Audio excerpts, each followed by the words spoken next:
Isa na namang classic scooter ang idinagdag ng SYM sa choices ng mga riders na naghahangad magkaroon ng isang classic-lukang bike.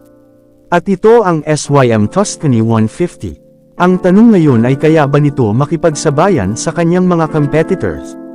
Halina at ating alamin ang kanyang specs, features, at higit sa lahat ang kanyang presyo.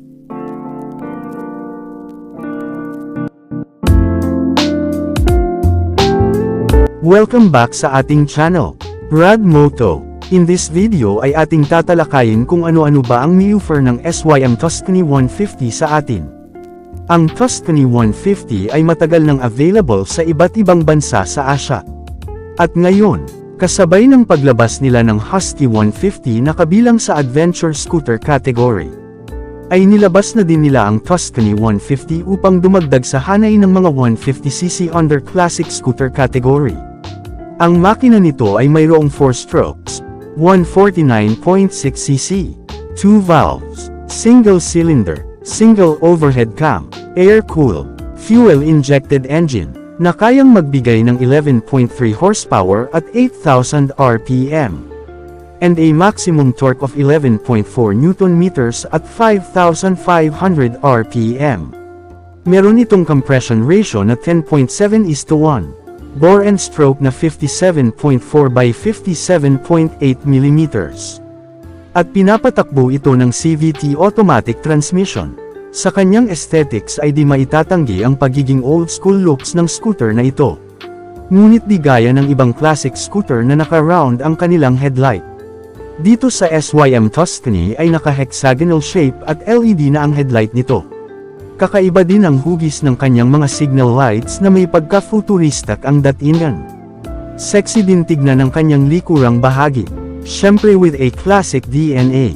Sa kanyang mga dimensions ay mayroon itong length, width, at height, na 1,855 mm, by 675 mm, by 1,130 mm, wheelbase na 1,305 mm, mababang ground clearance na 101 mm lamang, dry weight na 123 kg, at may fuel tank capacity na 5.7 liters.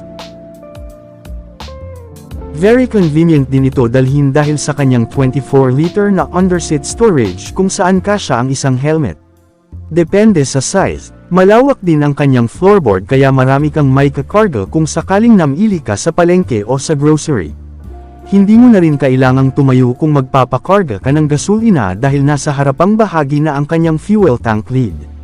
Malapad at makapal din ang upholstery ng kanyang seats kaya relax ang rider pati na rin ang back ride.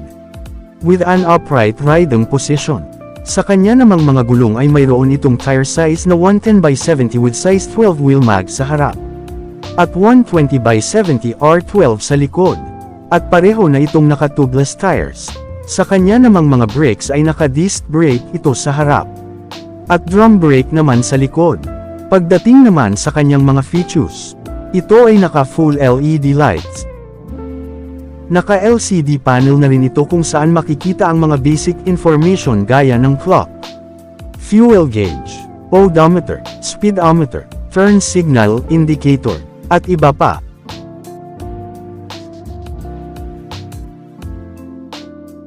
USB charging port, at equipped na din ito ng CBS or combo brake system.